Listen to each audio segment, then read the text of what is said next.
Today, we are going to be talking about the Electoral Reform Act and the Constitutional Court judgment about whether or not independent candidates will compete in next year's election for all of the seats and in the way that they wanted to. Enjoy a wide range of views on this channel. Spread the fire. Spread the fire. Spread the fire. So this episode is going to be structured in 5 different components. The first thing I'm going to do is take you through the background. The second thing I'm going to do is to give you a summary of the court decision.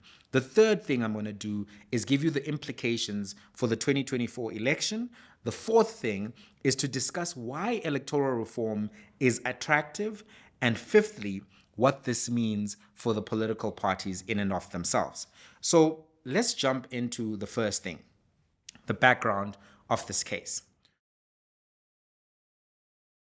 So in 2020, the New Nation movement went to the Constitutional Court and argued that not being allowed as independent candidates to contest for seats in the National Assembly was unconstitutional.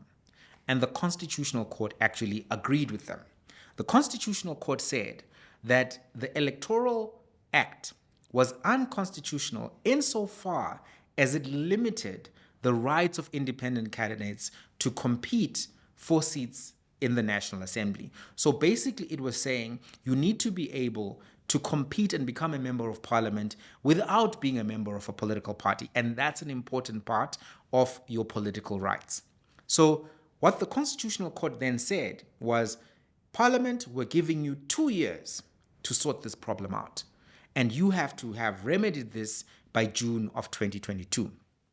So then Parliament and the Parliamentary Committee started working on this. And the Minister of Home Affairs, Dr. Aaron Motsoaledi, then envisioned a particular version of electoral reform. Under this version, what would happen is that independent candidates would compete for 200 seats in the different provinces, and the remaining 200 seats would be competed for by the political parties. So 200 for independents, and then the political parties would compete for 200 by themselves and also for the other 200 with the independent candidates. When that was announced, the independent candidates had issues with this. And they went back to the Constitutional Court and said, this particular version of the Electoral Act is unconstitutional. Today, the court made a determination on that. Fundamentally, this is what the court said. Nah, fam. The court said, no. The court outlined that Parliament has a lot of discretion in writing, the laws of South Africa, and that the court can only really overturn those laws if they are irrational. So what the court said was that it is not irrational for Parliament to determine this particular system for the next election. And because it is not irrational, the court can have no say. What the independent candidates wanted was 350 seats to be contested by independents and political parties, and 50 to be reserved for political parties only. And they presented some maths, which was done by a mathematician known as Mr. Atkins. But the maths was looked upon by the court as being compelling, but not sufficiently convincing. The court said, look, we cannot assume that people are going to vote one particular way. We have to open up possibility that people will still split up their votes and they'll vote in a variety of ways. And because of that, they cannot find that the Electoral Amendment Act is irrational. So fundamentally, everything that was envisioned by the Minister of Home Affairs has become a reality. What does this mean? It means that next year, there are going to be 2 ballots.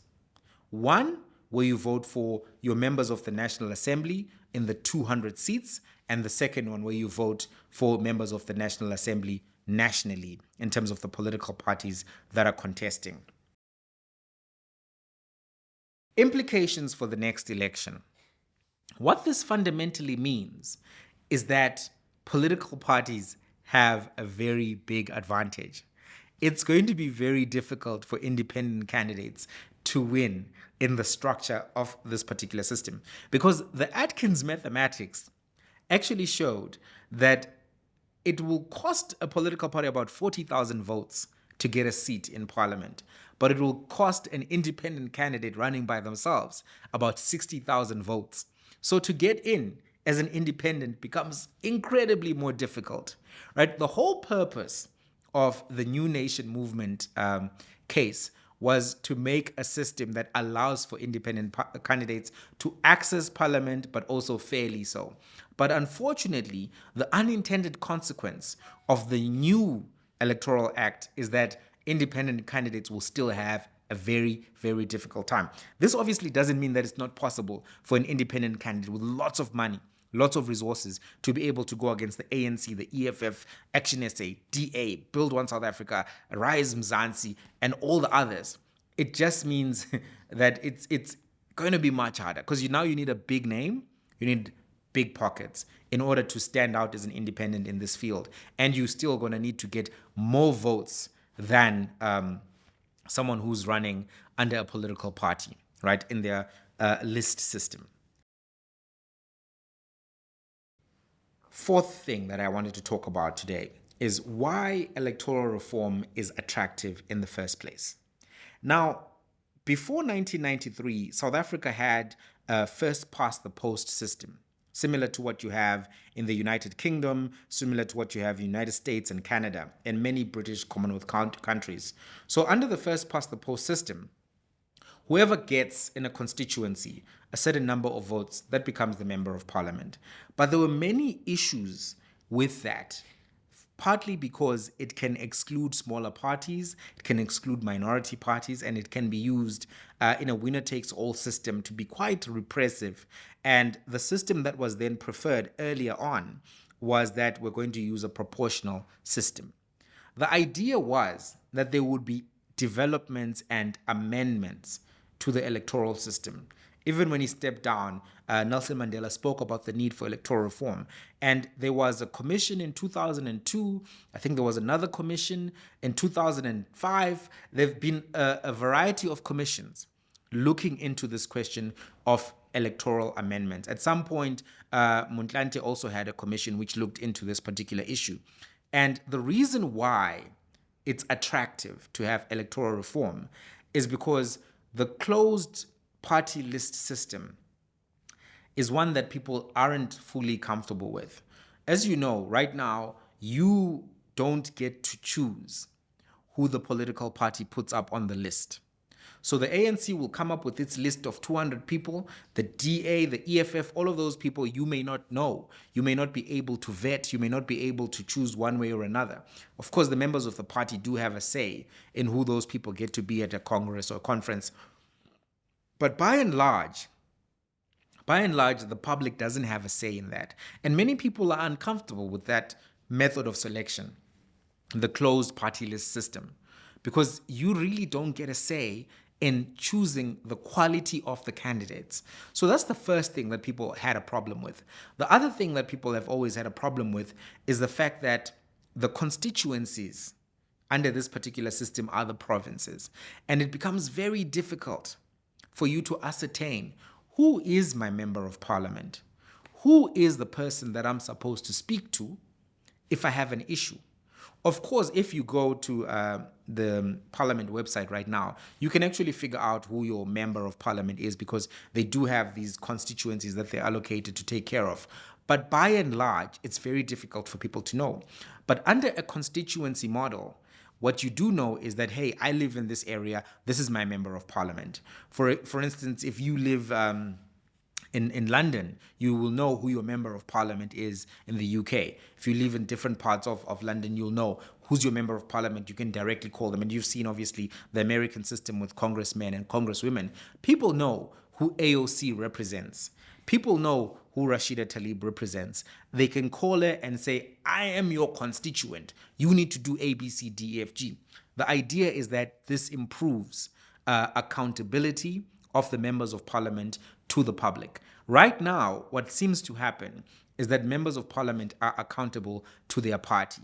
They only do what the party wants and they never do what their constituents want because they were fundamentally put into the job by the political party. So this is why electoral reform has been attractive, because people are frustrated by the system and they're looking for different ways of getting this. So a lot of people who like this idea of electoral reform were hoping that this one nation movement case, the one which the Constitutional Court just heard, would actually bring them closer to a version of electoral reform which improves accountability and creates a constituency system that works. In fact, when between 2020 and 2022, when the minister was working on this, he appointed a panel of experts and they actually recommended this particular model, a constituency-based model, which would have more constituencies, more representation. But other people in that committee voted against it. And then what was then presented to Parliament for a vote was what was known as the, what do they call it? They call it the minority option or something to that effect. But what it basically meant is that it's this version that is now in the Electoral Act. Political parties benefit from the system staying as similar to what it was before the new nation judgment. They benefit from independents not getting a political opportunity. So if you look at what the ANC, the Democratic Alliance, and the EFF and others said about electoral reform, they were very aggressive towards any changes. And as a result, Parliament basically got the weakest version of electoral reform that met the constitutional standard. What does this mean for political parties? Final part of the video. Basically it means that for as far as they're concerned, it's game over for independents and all of this. They are going to run elections for next year as per normal. Independents don't really have a chance under the system. So it's basically a political party show. I would be very surprised if even one independent candidate makes it. I'd be very surprised. It's a very difficult game. It's a very difficult game to go and contest as an independent candidate, for instance, in Gauteng and Johannesburg. You're not gonna make it. You're not gonna make it. You would have to be such an exceptional person and have such exceptional resources. And if you had both of those things and community following as a third thing, why would you even at this particular point run as an independent when the vote is going to be more expensive as an independent, in terms of that you will need more votes mathematically to get a seat than if you're a political party? The cost-benefit analysis for the rational actor is such that they must just choose to become a political party.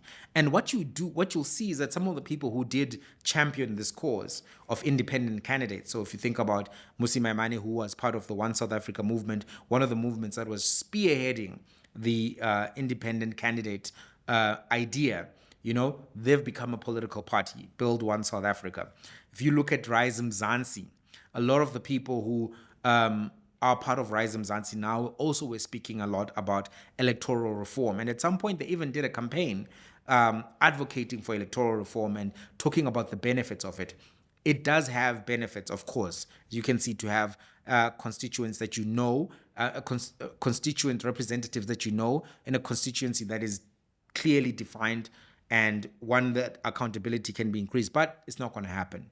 It's not going to happen. And Rise Mzansi, as you know, now is a political party. Songezo Zivi is also contesting under a political party as the leader of Rise Mzansi. So that shows that when people saw that this thing is not going to see the light of day, they converted into political parties. And that's something that I think shows you that the next election is going to be a game for and by political parties. What do you think, though? I'm curious, what do you think? And I'm always in the comments reading what you guys say about these episodes. So I'm reading, Ciso's reading, the team is reading. What do you think about electoral reform? What do you think about the Electoral Amendment Act, if you've had a chance to look at it? Do you think that independent candidates were taking a chance anyway, and that people who shouldn't try to emerge via the back door, they should join a political party? What do you think? Let's have a conversation. And don't forget, spread the conversation as well. That means like this video, share, comment, subscribe. We need those subscriptions, Baba. Push those numbers up. Bump the numbers up, right? And It's been a pleasure. See you guys in the next one. Aye, yeah.